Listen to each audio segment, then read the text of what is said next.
रक्त रंजित हुआ जिनका है अपना।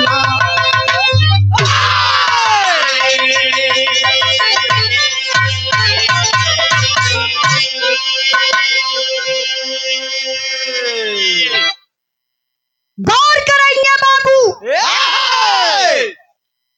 आप लोग कहते हैं कि हमारा हिंदुस्तान आजाद है, भारत आजाद है, लेकिन आप आजाद कहाँ हैं? हम लोग तो गुलामी के करार पर खड़े हैं। ये देश कब गुलाम हो जाएगा ये किसी को पता नहीं है। हर संस्था जो सरकारी था, जो सरकारी सब कुछ था, अब वो प्राइवेट हो गया। और जब प्राइवेट हो गल तो आप लोग समझ सकल, जवन चीज आपके 10 रुपया में मिलत रहा वो 50 रुपया में मिले लगल। और रोडवेज, अब रे चचा तो ही का परेशानी इनके बाद। सही बात है, गरीब बेचारन के पास साइकिल बा, बाइक भी ना बा। गुरुजी कहाँ जाते हैं? आज जेकरे साइकिल भी ना बा, बाइक भी ना बा, वो बेचारा समाज में कैसे अपन जिंदगी जियत बा। वो गरीब से दर्द पूछा तो बताई अपन दर्द। अब जाए के बाद बनारस बैठ गए रोडवेज में, 400-500 रुपया अगर न रह तो बेचारा वो बनारस ना जा पाई है। आज महंगाई सबकर कमर तोड़ दले बा। लेकिन कहना है क्या, ओहो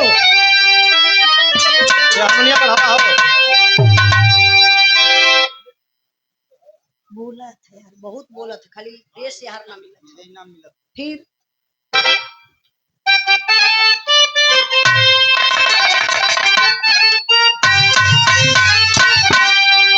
बहे खून मेरा चमन के लिए, बहे खून मेरा चमन के लिए, बहे खून मेरा चमन के लिए।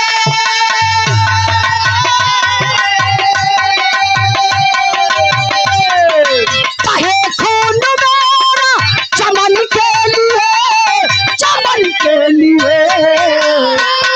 मेरी जान जाए वतन के लिए, मेरी जान जाए वतन के लिए, मेरी जान जाए वतन के लिए।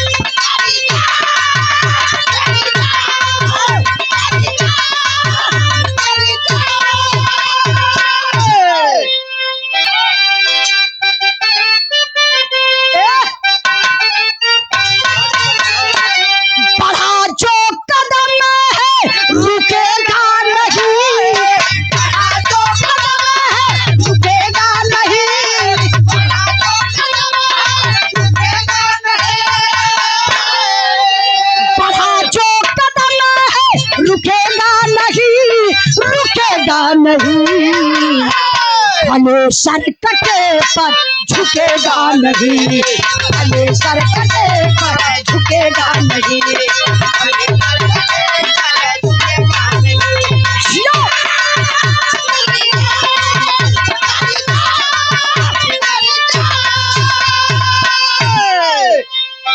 कहानी का शुरुआत हो गई। आप लोग कहानी पर ध्यान दे बाबू। कहानी कहां से कैसे लिखल गल मास्टर साहब?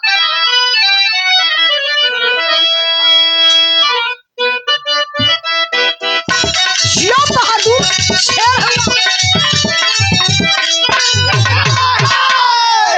हमारे फौजी दुश्मनों को रोक देते हैं, हमारे फौजी दुश्मनों को रोक देते हैं, पल की याद में अपने को झोंक देते हैं।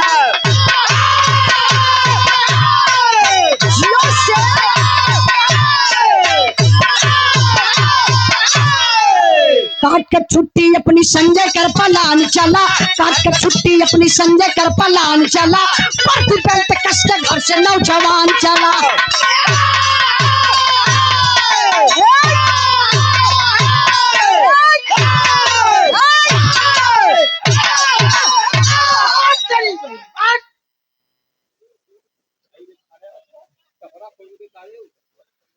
जय हिंद भैया।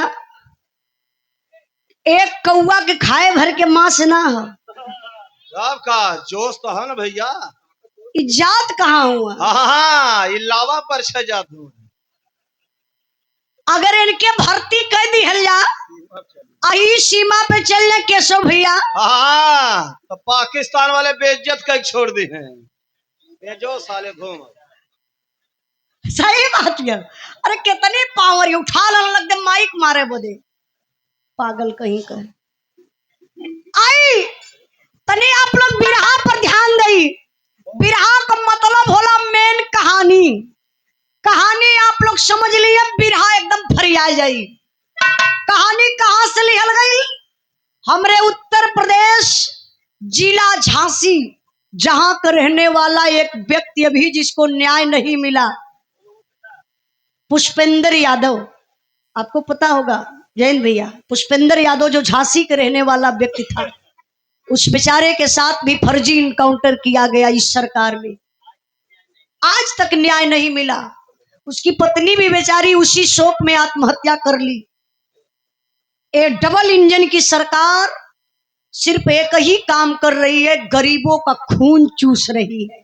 वाह गरीबों का आशियाना छीना जा रहा है, गरीबों को भोजन छीना जा रहा है, गरीबों की पढ़ाई छीनी जा रही है। लेकिन क्या करवा जैन भैया, मन कितना बताइए ना लोन की, कहीं ना कहीं गरीबों तो गलत करत हुआ। झांसी के रहने वाला एक व्यक्ति जिसका नाम बताया गया बाबू संपत। संपत की पत्नी रेखा। भगवान 3 गो औलाद दिले उन। अब है मृत्युंजय संजय। 2 बेटवन का बियाह हो गल बा। संजय फौजी जवान हुआ। संजय का बियाह भयल एक आरती नाम के लड़की से। जब बियाह भयल है बाबू, छुट्टी मिलल बा, फौजी जवान घरे आइल हुआ और दुल्हन प्रेग्नेंट बाटी। का होला प्रेग्नेंट ना जनता। मतलब स्कूल में पढ़ा गई। देखी आरती के पेट में बच्चा पलत बा, 9वां महीना लगल बा, प्रसव का बेला। फौजी जवान के घरे अइले 3 दिन बीतल बा। घर में बाबू हो आरती के बेटा पैदा भयल बा।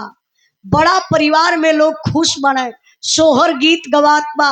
लेकिन समय बीतल, सीमा से फोन आ गयल कि संजय तुम्हारी छुट्टी निरस्त की जा रही है, कुछ फौजियों की जरूरत है, तुम गाड़ी पकड़ो और सीमा पर चले आओ। अब संजय सारी खुशी को अपने दिल में छुपाता है और चलता है सीमा पर। कैसे?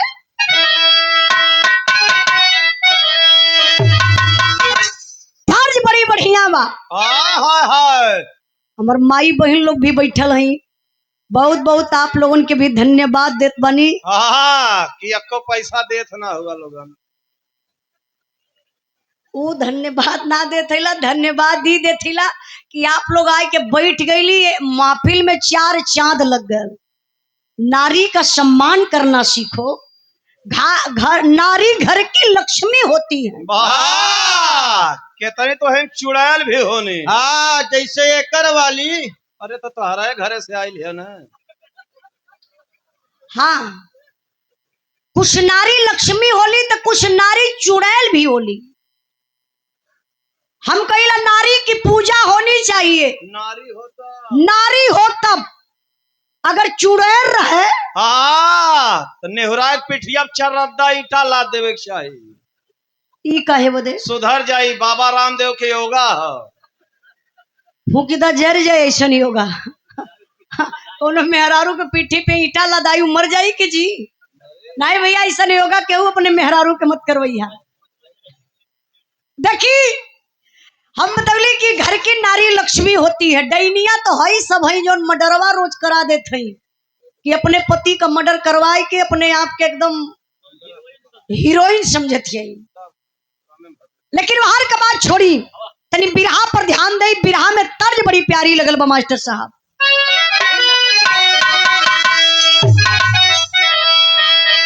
ए भौजी सुन भौजी मोर भौ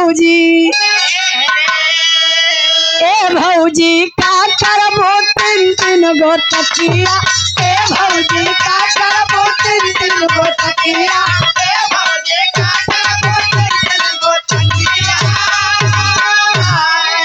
अरे लगवा देवरवा बतावा तनी बतिया लगवा देवरवा बतावा तनी बतिया ए भौजी का करबो तीन तीन गो तकिया ए भौजी का करबो तीन तीन गो तकिया ए भौजी का करबो तीन तीन गो तकिया। भाव पर आप लोग ध्यान दई। फौजी जवान ड्यूटी पर जाए का तैयारी करत हवन तो तैयार कैसे भइलन मास्टर साहब?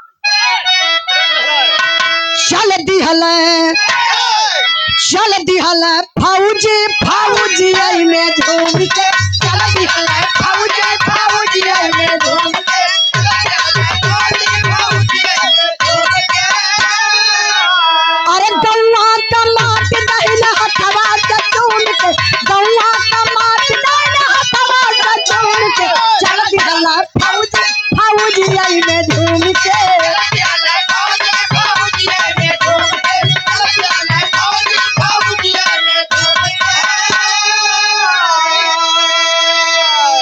गरिया की गेट पर से गौवा की वरिया खेत खरिहान निरख पेड़ सवरिया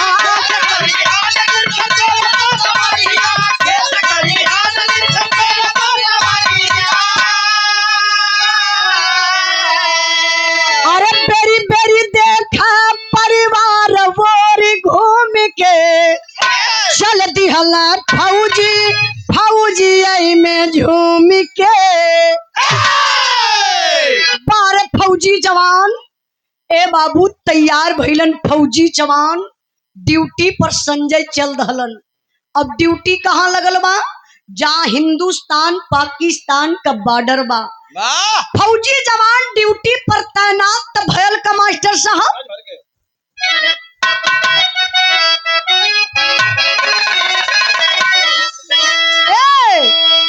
गज भर के गुजारिया गजब कर हो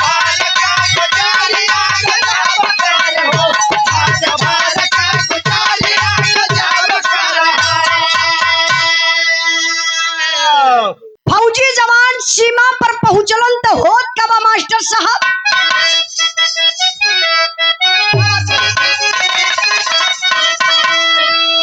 तोहरे बाप के बपौती का समीर नाई के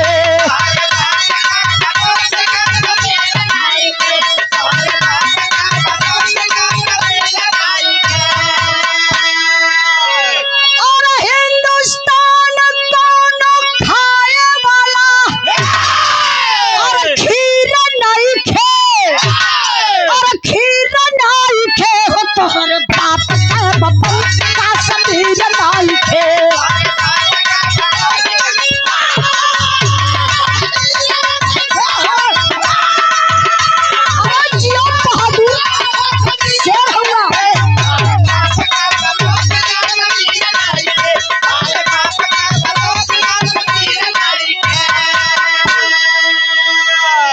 सिंधु नदिया के रास्ते से आई गईल चोर हो देखली हला संज फाट देहिया कचोर हो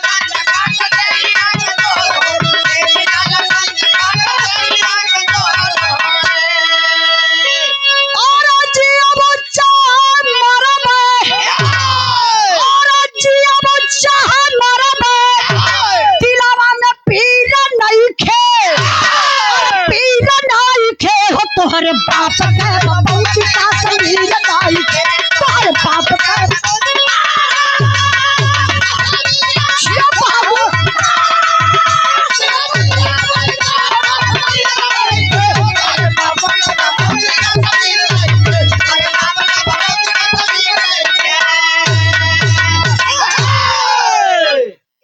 फौजी जवान संजय सीमा पर पहुंच गईलन।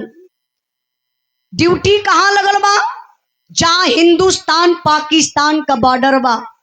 सिंधु नदी जो हिंदुस्तान पाकिस्तान का बंटवारा करती है। फौजी जवान का ड्यूटी वही सिंधु नदी पर लगल बे बाबू। तब तक गजब हो गया। अच्छा गजब का होत बा बिरहा में बीरस का भाव बा मस्त सा।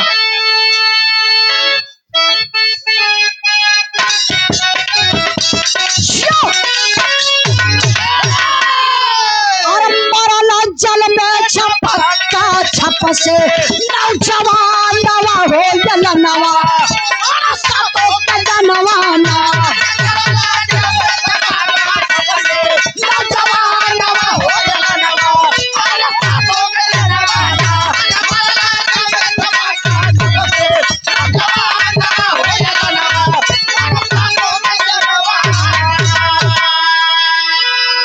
पांच कम्बारा दना दन गोली सब पर बंद भइल बा गोली। डुबकी मारी के जब उतिराला गोलियां मारा आतंकी साला। गोलियां कंधे में लागल झूकल पता नवा हो जवनवा।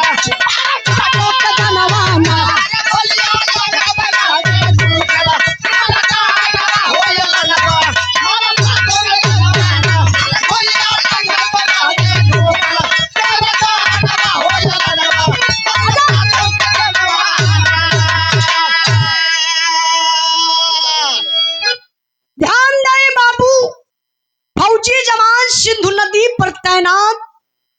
तब तक 7 आतंकवादी हमारे हिंदुस्तान में बाबू उसी सिंधु नदी के रास्ते से घुसना चाहते थे। लेकिन 12 हिंदुस्तान का फौजी जवान संजय की निगाह काम कर गई। ये साले आतंकवादी हैं, हिंदुस्तान में घुसना चाहते हैं। उठा लिया हाथ में हथियार। संजय कदम आगे बढ़ाया। 5 आतंकवादियों को बाबू मौत के घाट उतार दिया। आगे कदम बढ़ाता है और गोली चलाना संजय शुरू कर देता है। जब तर तर तर तर तर तर तर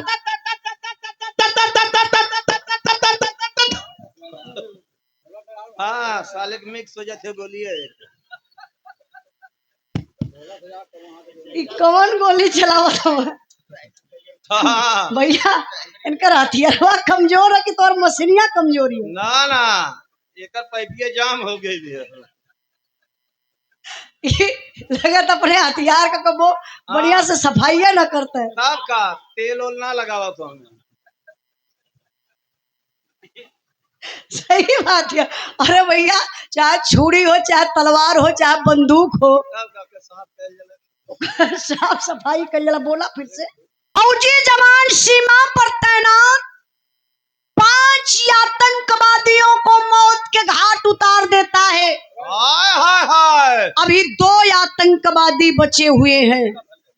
कहां से कैसे मेरे बाबू दुश्मनों की सनसनाती हुई गोली आई और संजय के कंधे में लग जाती है।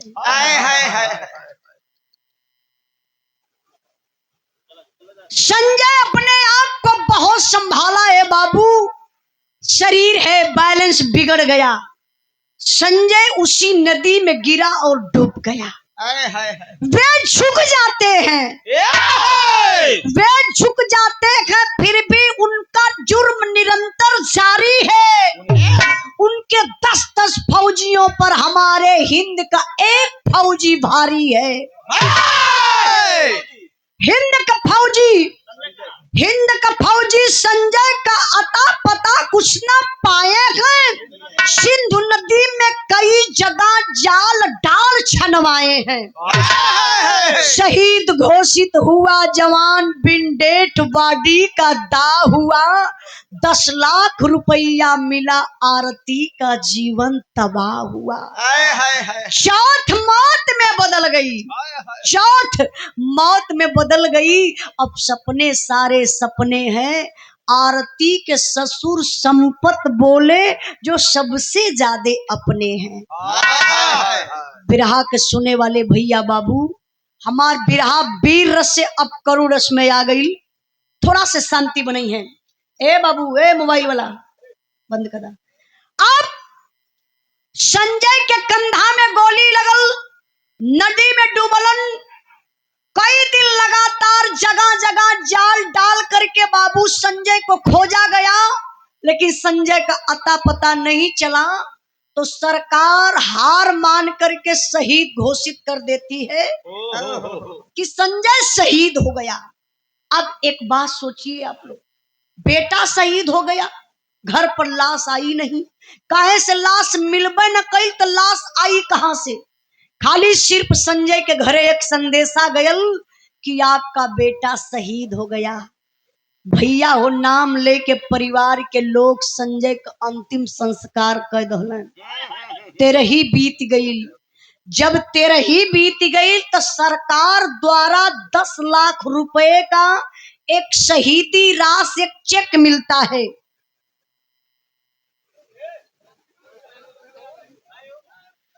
संजय के परिवार में 10 लाख रुपए का जब वो शहीदी राशि मिलता है तो जानते हैं किसके नाम? विधवा जो है, जो आरती है संजय की पत्नी, संजय के पत्नी के नाम से 10 लाख रुपया का चेक आ गया। भैया होई है तो जहर का बीज घरवा में बोवाए गया। गौर करी बाबू, अब जब 10 लाख रुपए का शहीदी राशि वो चेक मिलता है गीता के नाम, नफरत का बीज बोवाई गई आरती के परिवार में। काहे वो चेक आरती के नाम मिलल? अच्छा एक बात बताई, विधवा तो बेचारी आरती भइल, दुनिया तो आरती के उजड़ल, तो 10 लाख मिली के? अब विचार बदल गया आरती के ससुर संपत का। एक दिन अपने बहू आरती के बोलौलस, अब बोलाई के संपत अंदर ले जाए के दरवाजा बंद कर दलस। ससुर बना, लेकिन देखा नीचता का कोनो हद भी होली। इ पपियवा संपत जवन बा घोर अत्याचार कैलस, ले जाए के कोठरी में अपने बहू के बंद कई के बाबू कैलस का एक लाइन तर्ज लगल मास्टर साहब।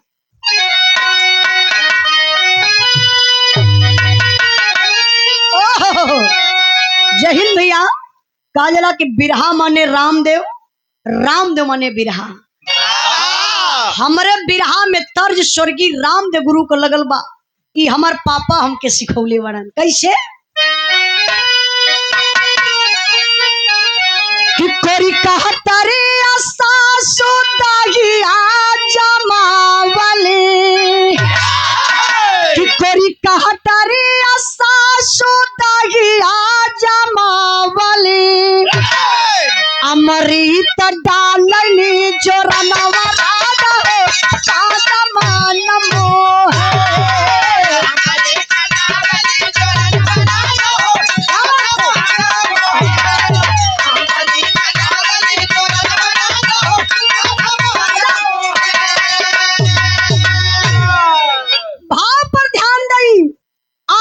ससुर संपत कहलन का कि देहलस फौजिया जे मौतिया के की मातिया, अरे देहलस फौजिया जे मौतिया के की मातिया, रुपया ही हो जाई जहरवा बेटी हो घरवा उजारी हमार।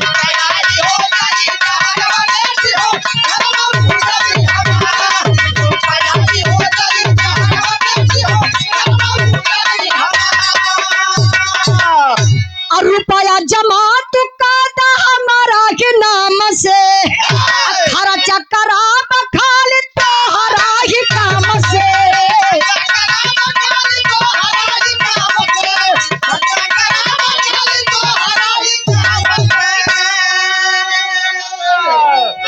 आप लोग ध्यान दी है, काहे से सबके पास परिवार बा, का ऐसा परिवार के साथे होके के चाहिए जो हमारे देश का रक्षक है, फौजी जवान है, हमारे लिए आपके लिए वो लड़ाई लड़ता है। कि हम सुरक्षित रहें, आप सुरक्षित रहें। और फौजी जवान के बीबी और बच्चे के साथ ऐसा व्यवहार होना चाहिए। जरा आप लोग विचार करिए कैसे कि दहलस फौजी अजे मौतिया के मोतिया और दहलस फौजी अजे मौतिया के मोतिया रुपया ही हो जाई जहरवा बेटी हो घरवा हो जाई हमार।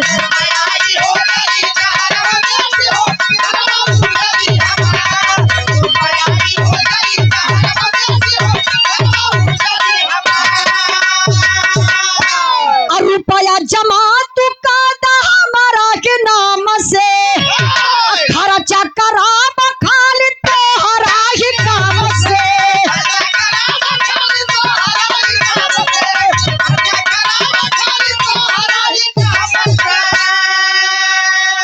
आपस में कैली है झगड़ावा बेटी हो आभा मृत्युंजय दुलार। आरती का ससुर दरवाजा बंद कैले बा संपत जाय के आरती से कलश की आरती तुम मेरी बहू हो, मेरा बेटा था संजय शहीद हो गया। दर्द मुझे भी है, दर्द तुझे भी है क्योंकि तुम्हारा पति था संजय। लेकिन एक बात नहीं समझ रही हो आरती, जो परिवार में लड़ाई झगड़ा चल रही है इस झगड़ा की जड़ तुम हो। आरती अवाक हो गई, बाबूजी झगड़ा की जड़ मैं हूं? आखिर कैसे? कल बेटा जो शहीदी रास 10 लाख रुपया मिला है उसी पैसा के चलते अभय मृत्युंजय मतलब बड़का बेटवा दोनों का तो अभय मृत्युंजय वो आपस में लड़ते झगड़ते हैं। एक काम करो आरती, वो शहीदी रास हमारे नाम ट्रांसफर कर दो, मैं तुम्हारा ससुर हूं। जब भी 1 रुपया खर्चा करूंगा तो सिर्फ तुम्हारे नाम से, तुम्हारे काम से। इतनी बतिया जब सुनलस आरती ओ बाबू हथवा जोड़ के कटल पेड़ नियन अपने ससुर के पैरवा पे अरराई के गिर गई। बड़ी ऊंची बात कहलस आरती बाबू, कहलस का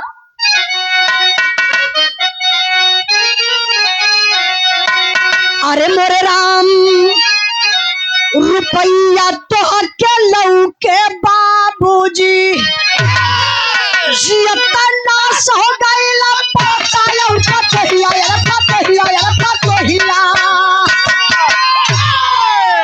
कहा रुपया तो के लऊ के बाबूजी जियता लाश हो गईले पोता और पतोहिया।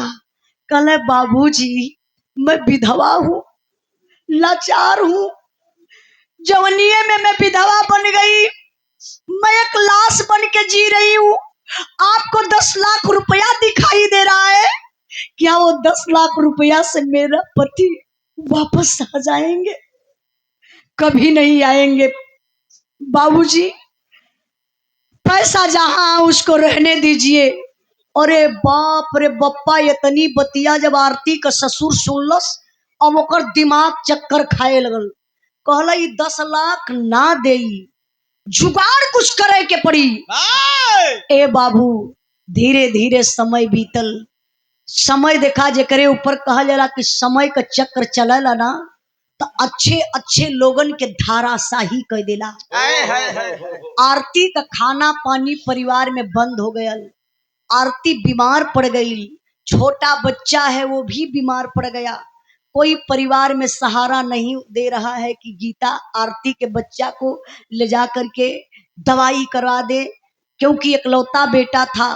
बेचारी आरती हार करके बाबू अपने एक माँ होने का फर्ज निभाती है, बच्चे को लेकर के हॉस्पिटल चली जाती है। डेंगू बुखार हुआ था, हालत बड़ी नाजुक थी। डॉक्टर साहब से हाथ जोड़ करके गिड़गिड़ा के रो करके आरती कहती है कि साहब, इसी से कहा जाता कि डॉक्टर सेकंड गार्ड, छोटका भगवान हुआ करते हैं। लेकिन कुछ डॉक्टर तो धरती पर हैवान भी हो गए, शैतान भी हो गए, जो पैसे के चक्कर में कुछ भी कर दे रहे हैं। डॉक्टर साहब से आरती रोई के कली कि साहब मैं विधवा लाचार हूँ, शहीद की पत्नी हूँ, मेरा बेटा यही सहारा बनेगा बुढ़ाई का, साहब इलाज कर दीजिए साहब। डॉक्टर के दर्द आया, ले बाबू इलाज शुरू कैलन डॉक्टर साहब, बच्चा को आराम हो गया।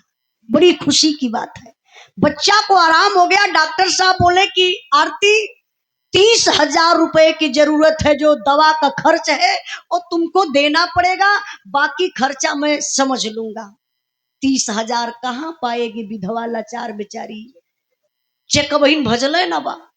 आप लोग जैसन आम इंसान से उधार रुपया लेके 30,000 जब उ जात बा हॉस्पिटल अपने बच्चा के लियावे बदे, तबले तई पपियवा आरती का ससुर संपतवा पूरा लोकेशन अपने मुट्ठी में रखले बा। 1,00,000 रुपया में बाबू 4 गो बदमाश तय कैलस अपने बहू और पोता के मारे बदे। चारों बदमाश वही नहरी के पुलिया पे इंतजार करत हो कि आज आरती पैसा लेके जाई, अब बच्चा के अपने लेके हॉस्पिटल से घरे आ जाई। चारों का कैलन, एक मिलावमा से पहचान गए बदमाश, कल अरे यार मुझे लगता है आरती है। अच्छा कैसे पहचान गया, मांग में सिंदूर नहीं सफेद साड़ी है। दूसर का बोला यार तनी एक बार पूछ ले, कल एक्सक्यूज मी मैडम प्लीज, क्या आप आरती संजय शहीद की पत्नी? आरती रुक गई, आरती समझ गई लगता है मेरे पति के लोग दोस्त हैं, मुझे पहचान रहे हैं। कहली हाँ जी सर जी, मैं शहीद की पत्नी हूँ, आप लोग कौन? यतने में बाबू एक बदमाश वही पिछवा से आयल, आरती का मुहवा ऐसा दबा दलस, अवजिये बंद हो गई। एक मिला ऐसा हाथ पीछे कई के बरवा पकड़ के भैया वो खींच के अरहर के खेते में ले गई। सो वही पटक के मारे शुरू कैलन आरती के, मारत हुआ आरती चिल्लात बा रोवत बा। एक महिला का, एक पीड़ित महिला का दर्द का होले जरा से आप लोग विचार करिए। बस 2 से 3 मिनट और हमार बिरहा रह गई बा, ऐसे शांति बनौले रही। बिरहा के भाव पर सम्मान के आप राजेश यादव बिल्डर, भावी ग्राम प्रधान पद के प्रत्याशी, सुंगरा के धरती से 200 रुपए का पुरस्कार, भैया के बहुत बहुत प्रणाम। अब फिर वीर रस से करुण रस में हमार बिरहा आ गई। आरती रोवत बा, चारों बदमाश मारत हुआ, रोवत कैसे बा?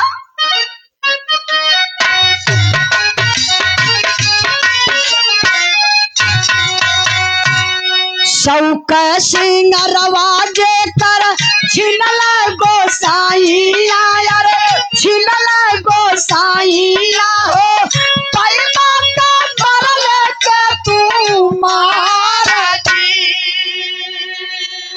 डेंगू भायल बा हमरे आलर सुगानावा के, आलर सुगानावा के, रहला जरूरत सहाजा।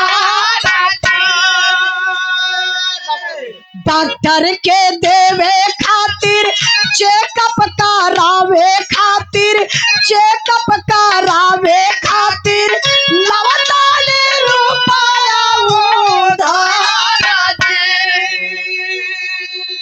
शेनुराता उजड़ल भैया, कोखिया उजारा जानी, कोखिया उजारा जानी, अखरा रुपया परिवार।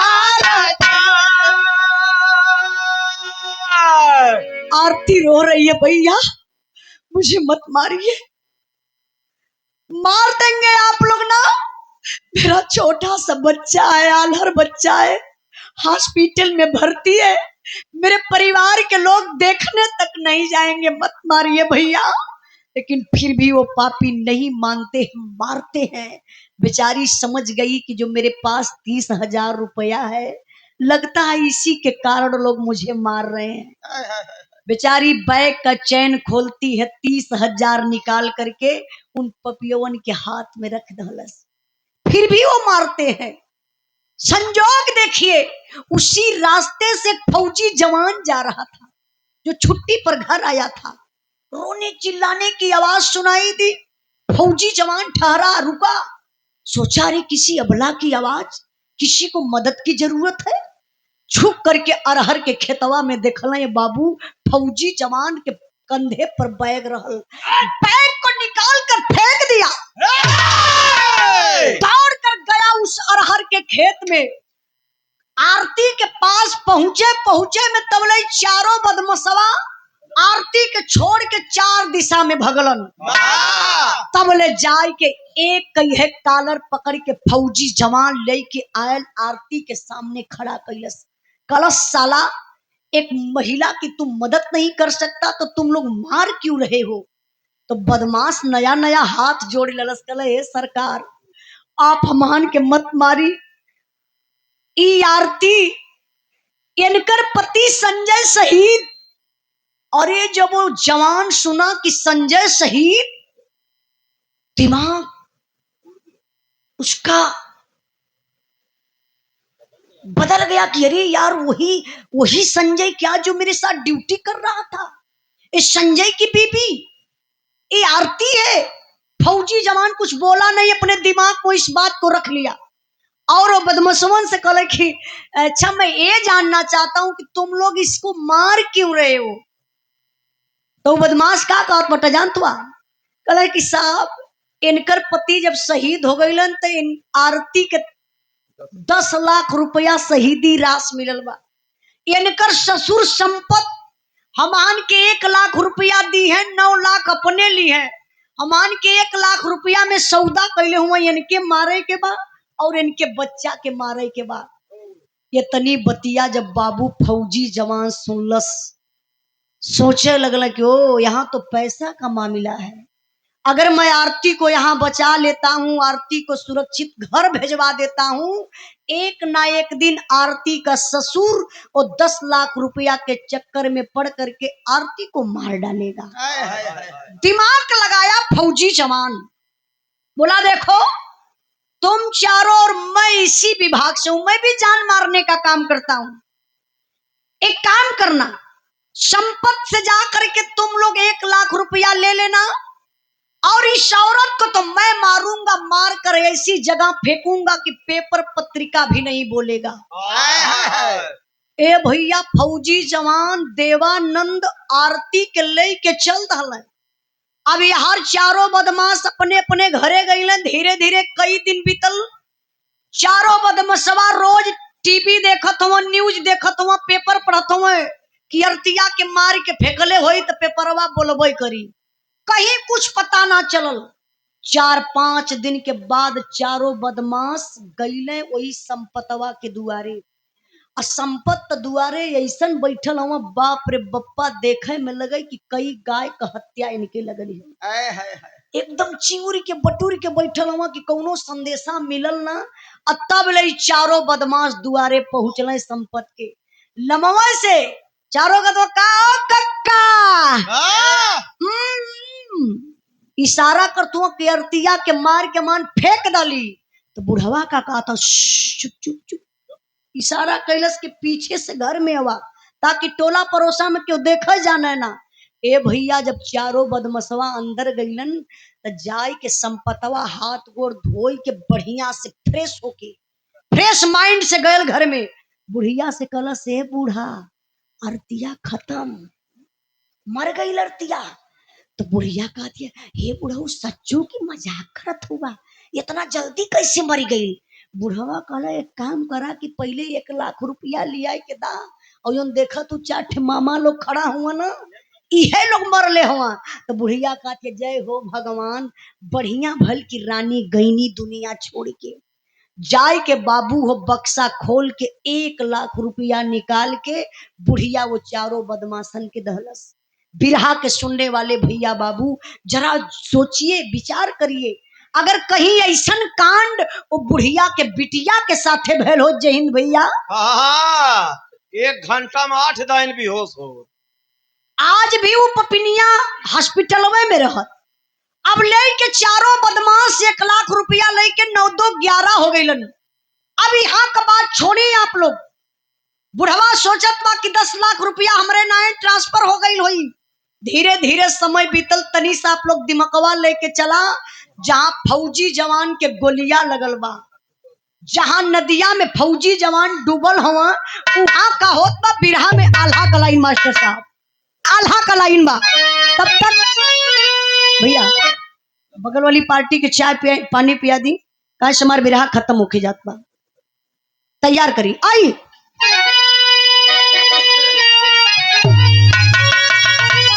अरे दसवा पे आवे जाता बाहर से खतरवा भैया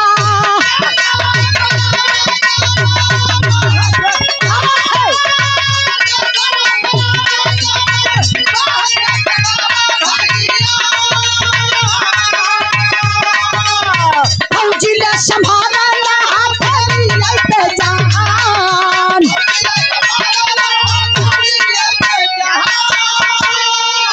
अरे ये कदिर मले तारी पे भागता पत्थर से पापी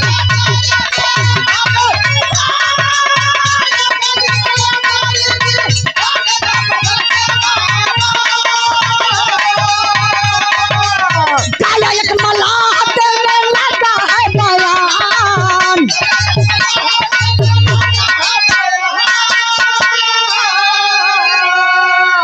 अरे ना से एक बाहत अपने आव में उठवली साहब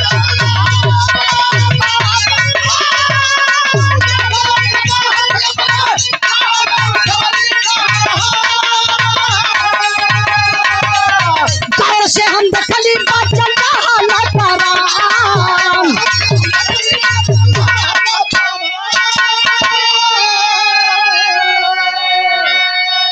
गौर करा बाबू एक मल्लाह जाता है मिलिट्री कैंप में जाकर बोला जैन सर हाँ जैन जैन कौन हो तुम ओ मल्लाह हाथ जोड़ लिया बोला साहब मैं जात का मल्लाह हूँ मछली मारने का काम करता हूँ साहब जो सिंधु नदी है वहां छोटी सी हमारी झोपड़ी है कुछ दिन पहले की बात है साहब मैं मछली मार रहा था एक हिंदुस्तान जवान की लाश बहते हुए आ रही थी मैंने देखा हिंदुस्तानी फौजी हिंदुस्तानी वर्दी साहब मैंने देर नहीं किया लाश को अपने नाव पर रखा और लेकर के बाहर आ गया साहब ध्यान से देखा ना तो कंधे में एक गोली लगी थी हल्की हल्की सांसें चल रही थी मैंने देरी नहीं किया साहब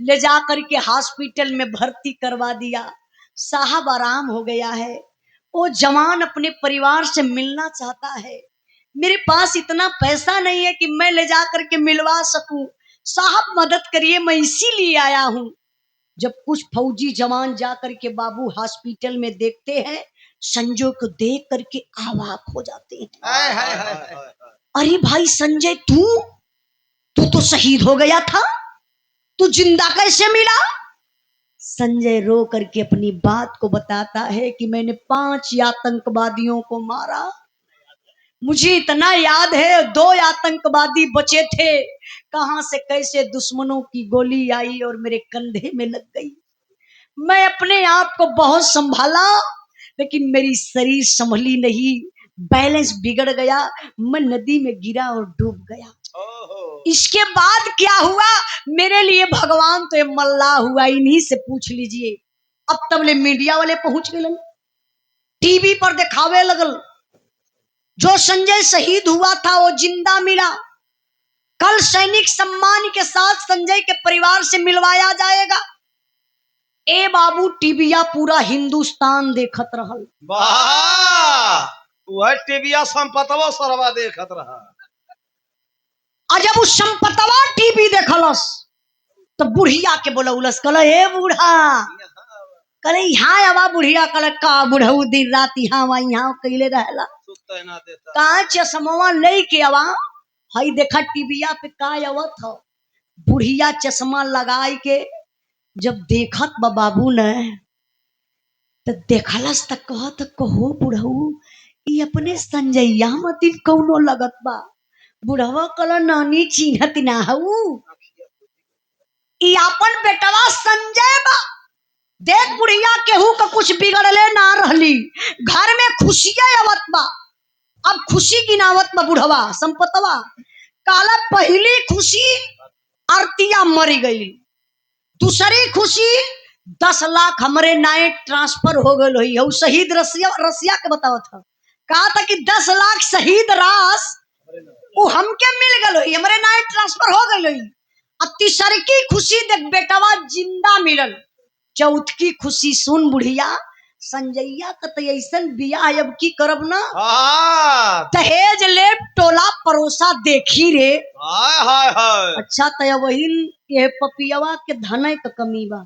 लगा था कि मर जाई तो एक लाश ना जाई, वो टिठिया पे खाली रुपये लद के जाई।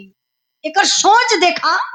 तब ले बाबू कल हुआ, और जब कल हुआ तो सैनिक सम्मान के साथ जब संजय के लोग लेके संजय के घरे अलन, तो पूरे क्षेत्र का लोग जुट गल हुआ संजय के देखे बदे। काहे लोग कहे कि आज तक जे शहीद भयल जिंदा ना मिलल, एक बार देखल जाई बात सही बाकी गलत। ऐसे भीड़ जुटल बा बाबू, और संजय ऐसे बैठल हुवन, मीडिया वाले जुटल हुआ। मीडिया वाले सवाल पर सवाल करते हो, संजय आप अपने अंदर की फीलिंग बताइए। आप शहीद हो गए थे, आपको गोली लगी, लेकिन पुनः आपको जीवन दान मिला, गांव मिला, परिवार मिला, आप जिंदा मिल गए। आप अपने अंदर की फीलिंग कुछ बताइए। ए बाबू संजय फीलिंग का बतावें, खाली यहर वहर ऐसे देखत हम, ताकत हम, माई बा बाबू हम, गांव पूरा बा, नात रिश्तेदार बाट, लेकिन दुल्हनिया ना लौकात बा, ना हमर बेटा लौकात बा। तबले भैया हो बुढ़िया पहचान गई। कहा जला कि माई का निगाह अपने बेटी बेटा बदे बहुत तेज होली। माई के कबो तुम मत पूछा, लेकिन बेटवा अगर कहीं विपत में बा तो माई के एहसास हो जाला। माई पहचान गई, जाय के लगल संजय के सुहरावल वही भिड़िए में कलल ललऊ, जेके अखिया तोहर खोजत बा ओ हीरा, ओकर अखिया तोहके ना खोजलस। तेरहिए त बितौलस हो लाल 10 लाख रुपया रहल जवन शहीदी रास, वो पैसा लई के दूसरे मर्दे के साथे फरार हो गई। तबले तो बाबू गजब हो गया। अब संजय के का पता कि हमार माई हाँ मंथरा को रोल अदा करत है। ऐसे भीड़ जुटल बा, और वही भिड़िए में से एक ऐसन आवाज आई जोन बाबू पूरे भिड़िए का दृश्य ही बदल गल। अच्छा वो आवाज केकर रहल, कैसन रहल, बिरहा का आखिरी लाइन, आखिरी पॉइंट बा, कहना बका। अरे सैया सारा कट गइल समैया कलही, हमारे मांगी का सनुरा हाजिरत बाया बही। बहुत अच्छे।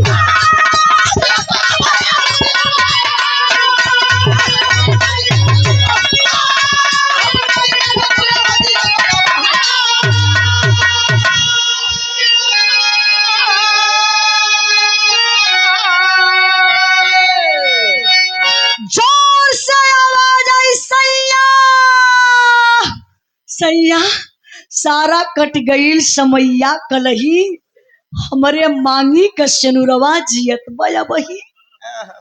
अच्छा वो कौन थी पता है? आरती। अपने पति के देख के बाबू भीड़ में से दौड़ल आईली, अपने पति संजय के पैर पे ऐसे जाए के गिरत हई।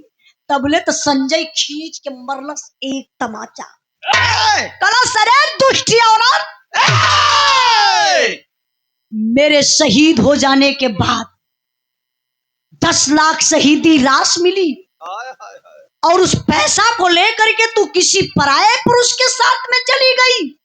मैं देश का रक्षा कर सकता हूँ, तू मेरे परिवार की रक्षा नहीं कर पाई, मेरे परिवार के साथ नहीं तू रह पाई। फिर खिंचलस फौजी जवान संजय एक तमाचा आरती के देहल चाहत बा। बाबू तबले ही पब्लिक में से एक और आवाज आई, संजय तुझे झंडे तिरंगे की कसम, तेरे वर्दी की कसम, अगर आरती को एक तमाचा छुया तो मुझे पहचान रहा है मैं कौन हूं। तबले तो बाबू संजय दौड़ के पहुंचला वही भीड़ में, जाई के गले लगा ललन। अच्छा वो रहल के देवानंद फौजी जो आरती के बचौले रहलन। हाय हाय हाय। कला भाई मेरे जो गला से मिल रहे हैं ना, जो आरती को गलत बना रहा है ना, आरती हमारे धर्म की बहन है। आरती किसी पराये पुरुष के साथ में नहीं गई थी, आरती को मैं लेकर गया था और बहन बना करके अपने घर में रखा था। अगर सारी जानकारी तुझे चाहिए तो अपने पिताजी को बुलाइए। वाह। अब भैया संपतवा खोजाए लगल। हाँ, तो गायब। अब संपत जान बचाए के भागल हुआ। 4-6 गो लड़का खोजत खोजत पहुंचले कहा, रहरी के खेते में जाए के संपत वह रहर पकड़ के हाँ, 275 वाली मार के फीट ये खरीद के देहलऊ रहल। अब ऐसे पकड़ के रहरी का पेड़ झुमत हुआ, तब ने चारों लड़का चीन गए, कहला ए कक्का। हाँ, चला घरा चेक बाटा था लेला। रहरिया में का करत हुआ, चला घरा। बुढ़वा तो समझ गल कि भेद खुली, तब ने चारों लड़का टांग के लेके अइले, वही संजय के सामने खड़ा कदलन। जब संजय बतिया बाबू अपने पिताजी से पूछने लगल, कहना बाबूजी ये देवानंद फौजी मेरा दोस्त है, ये क्या कह रहा है पिताजी, आप मेरे परिवार को मारना चाहते थे, पैसे के चलते आपको आपका खून नहीं दिखाई दिया, आपकी बहू नहीं दिखाई दी, आपका पोता नहीं दिखाई दिया और 10 लाख रुपया आपके नजर में आ गया। पिताजी मैं तो हार गया, आप जीत गए।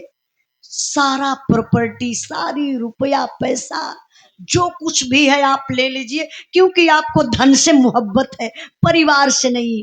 वादा भी करता हूं सर्विस का आधा पैसा भी पिताजी आपको भिजवाता रहूंगा। अपने बीवी बच्चे के साथ में अब मैं जा रहा हूं अपने ड्यूटी पर, कभी वापस इस परिवार में नहीं आऊंगा। 4-6 कदम आगे बढ़ौलन बाबू संजय। आरती तबले मुड़ के देखली हो कि सास ससुर के अपने पश्चाताप पर आंसू गिरत बा, हाथ ऐसे मीच के रोवत हुआ। बारे नारी नारी हो तो आरती जैसन। अपने पति से कली पति देव देखा, जब भी कोई बेटी बेटा पैदा करला तो बड़ा अरमान लेके, इस सास ससुर हमार हुआ, माई बाप तोहार हुआ, हम केहू और का बिटिया हिला, तू एनहा लोन का बेटा हुआ, हमके कष्ट मिलल, हो सके हम कष्टवा झेल रही, यही के चलते तू आ मिल गईला जिंदा, हमार सिंदूर वापस आ गल। मम्मी पापा के छोड़ा मत, नहीं तो इन्हां उनके दिल पर बड़ा ठेस पहुंची, बुढ़ाई बिगड़ जाई, मम्मी पापा के साथ में ले चला। आज इतना कष्ट के बाद भी यह बहू से आप लोगों के सीख लेवे के चाहिए। ये समाज में एक सीख ई बा कि एक बहू अपने सास ससुर के इतना कष्ट दिहला के बाद फिर भी अपने पति से रिक्वेस्ट कई के काली की साथे ले चली। संजय अपने बीबी की बात मान करके बाबू अपने माता पिता को साथ में लेकर गया। आज भी संजय ड्यूटी पर तैनात है। संपतवा मर गया, परसों करते रही भी। हाँ भैया, निमंत्रण घूम घूम बांटत हुआ, इनके काले के उजाया मत खाए, नहीं तो फिर वो पैसा का लालची बा। तो बाबू हो हम बताइला बिरहा के सुने वाले भैया बाबू, हमार बिरहा गौले का मतलब ई भयल कि आज दुनिया में रुपया पैसा बहुत कुछ है, लेकिन सब कुछ नहीं है। दूसरे के बेटी को अपनी बेटी समझिए, दूसरे के बेटा को अपना बेटा समझिए, तब तो संसार चलेगा। और रुपया पैसा के चक्कर में पड़ के आप लोग परिवार अपन बर्बाद कर देबा, तो रुपया पैसा मरले के बाद केहू के साथे ना जाला, धन दौलत ही रह जाई। परिवार से मोहब्बत आप लोग जरूर करी है, ये हमार बिरहा दर्शावत बा। बिरहा का आखिरी लाइन कुछ गावे बजावे में गलती भइल होई तो आप लोग क्षमा करने का कष्ट करिएगा। उठा ला मास्टर साहब।